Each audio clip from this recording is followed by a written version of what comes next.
যদি বৃদ্ধ বয়সে সম্মানের সাথে স্বাধীনভাবে বাঁচতে চান, তাহলে নিজের সন্তানকে কখনো নিজের অভিভাবক বানাবেন না।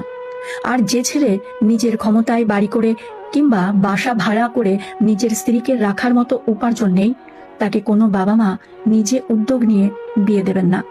বর্তমান সময়ে চারিদিকে যা দেখছি, তাতে মনে হয় প্রত্যেক বাবা মায়ের উচিত জীবদশায় নিজের বাড়িতে ছেলের বউকে পার্মানেন্টলি না আশ্রয় দিয়ে কোনো ভাড়া বাসায় বা ছেলের নিজের ক্ষমতায় ক্রয় করা কোনো বাসা বাড়িতে নিজেকে সংসার পাততে বলা। এই ব্যাপারে বাবা মাকে স্ট্রং সিদ্ধান্ত নিতে হবে। পুত্র স্নেহে দুর্বল হলে চলবে না। আর মৃত্যুর আগে পর্যন্ত কোনো বিষয় সম্পত্তি সন্তানের নামে লিখে দেবেন না।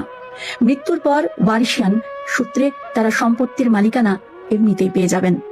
বৃদ্ধ বয়সে হেল্পিং হ্যান্ডের সাহায্য নিন, অনেক শান্তিতে থাকবেন। খুব অসুবিধা হলে বৃদ্ধাশ্রমের হেল্প নিন। শহরে প্রচুর 5 স্টার বৃদ্ধাশ্রম আছে, তেমনি অনেক নিখরচার বৃদ্ধাশ্রমও আছে। আপনার সামর্থ্য অনুযায়ী চয়েস করুন। ইউটিউব সার্চ করলেই ডিটেলস পেয়ে যাবেন। ছেলের সংসারের অসম্মানের অন্যের চেয়ে বৃদ্ধাশ্রমের অন্য অনেক বেশি সম্মানের। ইয়ং বয়সে যে কষ্ট সহ্য করা যায়, বৃদ্ধ বয়সে অশক্ত ক্ষয়িষ্ণু শরীরে সেই কষ্ট সহ্য করা খুবই কষ্টকর। নিজের সঞ্চিত টাকা পয়সা, সম্পত্তির দলিল সব নিজের কাছে রাখুন। বর্তমান সমাজ ব্যবস্থা ওটাই আপনার বৃদ্ধ বয়সের শক্তিশালী অবলম্বন। আমার ছেলে সোনার ছেলে, এই ভ্রান্ত ধারণা ত্যাগ করুন। আপনার সন্তান হিরে নাকি কয়লা, সেটা সময় বলে দেবে। বহু ছেলে মেয়ে কর্মসূত্রে রাজ্যের বাইরে, দেশের বাইরে থাকেন। তাদের বাবা মা যদি বাড়িতে একা একা থাকতে পারেন, তাহলে আপনি বা আপনারা কেন পারবেন না? আপনার সন্তানের যদি মানসিকতা ভালো হয়, তাহলে সে দূর দেশে থেকেও আপনার সঙ্গে নিয়মিত যোগাযোগ রাখতে পারবেন, আপনার দেখাশোনাও করতে পারবেন। সবটাই তার ইচ্ছের ওপর নির্ভর করছে।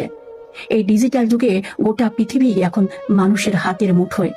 কোনো কিছুর জন্যই আপনাকে অশক্ত শরীর নিয়ে বাইরে বেরোতে হবে না। আনাজপাতি থেকে এসি সবকিছুই আপনি ঘরে বসে পেয়ে যাবেন। আপনার দেখাশোনার জন্য আপনার সন্তানকে আপনার কোলের কাছে থাকতেই হবে এমন কিন্তু কোনো কথা নেই।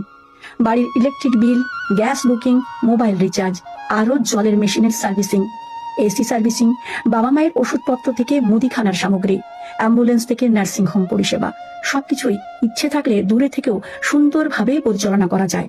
আর যদি সদিচ্ছা না থাকে, তাহলে আপনি পাশের ঘরে মরে পড়ে থাকলেও আপনার সন্তান আপনার খোঁজ করবে না। শুনতে খারাপ লাগলেই এটাই বর্তমান বাস্তবতা। আপনি যদি নিজের অভিভাবকত্বে বাস করেন, তাহলে আপনি সহৃদয় বহু মানুষের হেল্প পাবেন। আর আপনি যদি আপনার সন্তানের অভিভাবকত্বে থাকেন, তাহলে আপনার সন্তানের কদর্য ব্যবহারের কারণে আত্মসম্মান রক্ষার্থে তারা কেউ আপনার ঘরের ছায়াও মারাবে না। এবার আপনি ঠিক করুন, আপনি কি করবেন?